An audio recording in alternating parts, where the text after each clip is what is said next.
Hey guys, and welcome back to the weird, wacky team that is my team for the AFL fantasy season this year. And in this video, we'll be going through who I'm trading in, who I'm trading out, sort of the reasoning behind it, the forward thinking behind it, alongside the VC and captaincy options for this week in Supercoach and fantasy. We'll get to Supercoach in a later video, but anyway, let's jump into this video. So as you can see, here are the trades straight up. I was considering, as I said in the trade targets video, actually getting Caldwell, and Caldwell kind of unlocks things. And if you actually look at my side, I've been over eager about round 16. And here's round 15. Round 15 looks awfully similar to those out on round 16 as well. Like we look at it, you got 1, 2, 3, 4, 5, 6. That's including Jai Caldwell. And I know that if we look here, Trent Rivers is round 15. If we look here, Joe Newcomb's round 15. So I've actually added to round 16 more than I've added to round 15. And I still come up with only 6 guys on my field actually, or 6 playable guys actually out, which isn't too bad. Considering that we're getting back the likes of Jack McRae soon. So anyway, the reasoning behind this trade, Caden Cleary potentially set for a stint in the VFL, just cannot find that spot in that midfield currently for Sydney, even though it's a dour season. So basically it should be either he plays on ball or he's out of the side. I have a feeling it's more that he's going to be out of the side for a Hanley or a Totoli. Trent Rivers, he's just not performed, and he was one of my initial pod picks that has just not performed, so he's out of the side, and I bring in Caldwell. And I said with Caldwell, the statistics show that he's about, and I'll show you right here, if we go to the wrong one, 118.5, yet we're getting him for 95, and I know we could have easily gotten him for 94 price point, or even, 93 or so, but we're getting him priced at about 1 point per game higher. He's gone at 103 for the year. But if you look at his statistics, if we look at when he's actually getting decent enough, and I will bring that stat right back up. Here we go. I'll have to redo it again, but let's just look at when he's getting decent enough CBAs. There we go there. And we look at all this statistics here, you'll see that he is actually getting and going at about 110 since midway through last year, give or take 106 here, but that's over an extended bunch of games, and we can bring this back even further, and I'll start to actually, that one he played only 49% TOG, so you can get rid of that one, and then we can go all the way basically back to here, where he didn't get any CBAs here, didn't get any CBAs here. 35ers don't really help the cause there, so get rid of them, and then that's pretty much it. This game here, he had only 63% TOG, so we can get rid of this, and 34% on-ball time in that game, so we can get rid of that one. So basically, whenever he's had over 50% CBAs since the start of last year, he's gone at 112, and we're getting him for 94. That's a pretty good statistic. Like, his actual price based on the magic number to start the year, 111.8 that he's going at, times by the magic number, he should be priced 189k more than what we're getting him for, based on what he's done over the last, 20 something games, 17 games. We're looking at a 17 game sample size of what we expect him to go forward to have in terms of CBAs. I know that I could include these 2 games here, but you can kind of see that his TOG, he was working back into it. Like, he had almost the same amount of TOG in injured games than he was getting in those games. So yeah, I have a safe feeling that his TOG is basically 75% plus 50 something percent CBAs is the statistics I've run with. And that's what I've come out with, 111.8. And that's why I'm getting in Caldwell. Matthew Kennedy, this is honestly just to save a little bit of cash, to be honest with you. And also because I kind of need a forward. Because, yeah, I don't want another sort of guy just leaving another scorer off the table here. And I think Kennedy's stats are undervalued if we actually look at them. And we go over to Kennedy. I think he's a guy that... where is it? Matthew Kennedy here. If we jump down to Matthew Kennedy and look at his stats, basically since he's moved to the Bulldogs, you can see this here where he is going, he's actually getting CBAs. It feels like he shouldn't be, but he's actually getting a decent amount of CBAs. in every single game. His lowest CBAs is 42% in the game that he came back from. But if we actually look at Kennedy in CBA games where he's actually had above 50% CBAs or even 40% CBAs, let's just look at that, 40% CBAs here. Where is that? That's a 50, but that's from low tog. That's a 29, 38. There's a above 50. This is another above 50 here. That's 70% through 70% there. So there's another one. Here's another one here. And then going down even further, here's another one here, another one here. And then we grab this one here as well.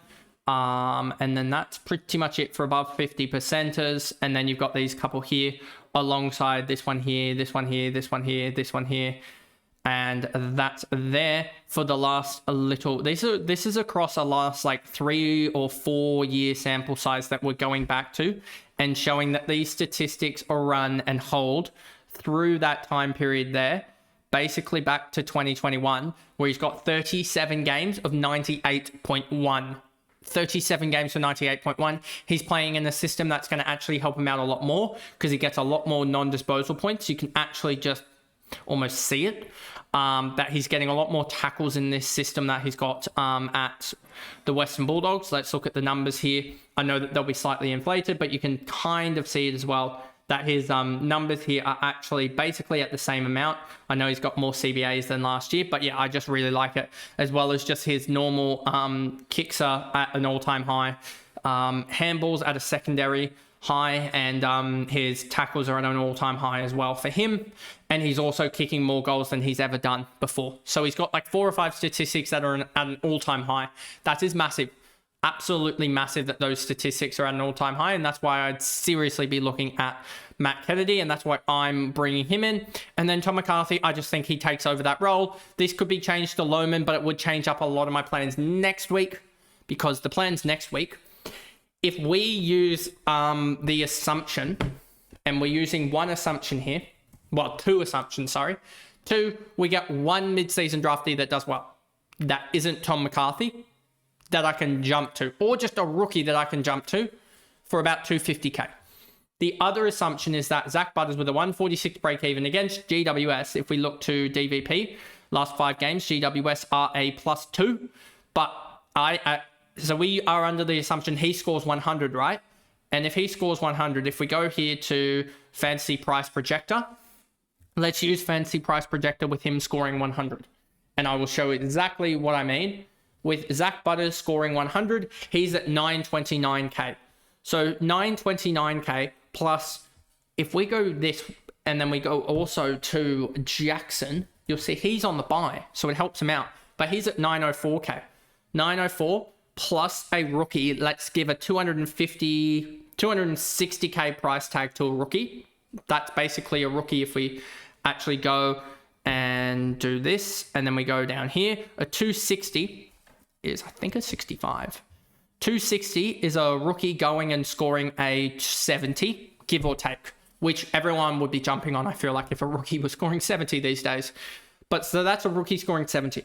That means we need 2,093,000. Take off the 164k spare I have. That means 1929. Then you get Levi Ashcroft at 785. Let's take off that. That means you get 1144 at the moment. And then you've got Xavier Lindsay and McAuliffe. If we take off those numbers at the moment, Xavier Lindsay and McAuliffe, it means currently we have 12k in the green, in the black. Is it? Yeah, in the black, sorry. We're 12k in the black on that set of trades. If Butters, under the assumption Butters goes 100, and that's also these prices don't move outside of that, and also the fact that a rookie is 260k. If we actually look at the rookies here, and I think Jackson might have just actually, the other Jackson, Hugh Jackson, might have, I think he was sub though. Yeah, he was sub for a 26 and moved up 1k. But if we look at the rookies most people are trading in, if we go here quickly to, we can actually just generally check this again. If we just go here and look at the rookies most people are trading in, they are trading Caleb Mitchell, who scored a 51 and went up to 252k. So it probably is actually more so looking at rookies that score about 60 or less under that assumption. But we've got 12k in the bank, and that's 12k in the bank already, with McAuliffe 31 break even, Xavier Lindsay 51, and Levi Ashcroft 96. If we run that back, 96 plus 51 plus 31, those three have to combine for 178 points. Can they do that? I think they can.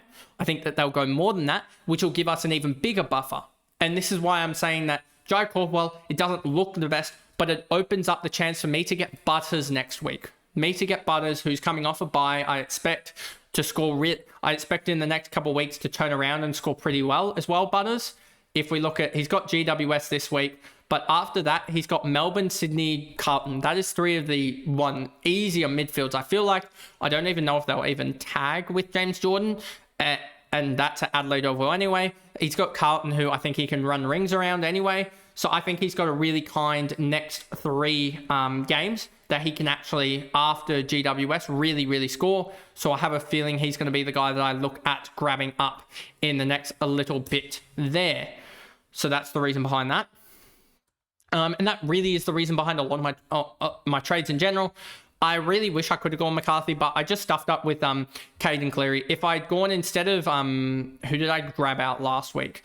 If I hadn't traded out Connor Stone last week for 441, if I'd kept him and traded out Cleary, then there would have been a chance that instead of a Caldwell that I'm going here, that I'd be getting a Bont instead. I'd be doing that. Or potentially instead of a Kennedy getting a Bond, etc. or something of that regard there. But that is basically the reason, because I stuffed up Cleary.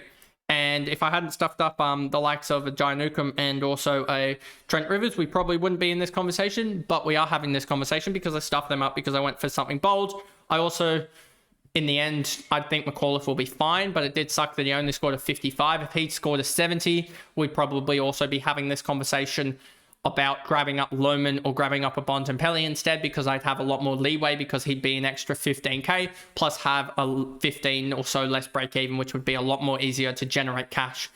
So yeah, it is what it is, but I wish that a couple of things had gone my way. If Levi Ashcroft hadn't been subbed out and had gotten those extra 15 points as well, 20 points, you'd be looking at him at 800k and with a 75 break even rather than a 95 break even or 96 break even. So it is what it is at the end of the day. But that is the video there, going through my team for round 13 of the AFL fantasy season. I could actually jump Kennedy to the likes of a Bontempelli. That is something that I have considered. They are playing tonight, which, yeah, it'll be interesting to see how Bont goes comparative to Kennedy. They are playing the Hawthorn Hawks, so I think also Kennedy could just do really well because Hawthorn are a rabble at the moment, much like my Swans. But yeah, that'll be interesting to see how that filters out, I guess. But anyway, that is the video there. If you did enjoy it, remember to like and subscribe, turn the notification bell on so you know when I upload. If you are listening on Spotify, give me a follow and a rating over there, and I will see you guys in the next video. Bye, guys.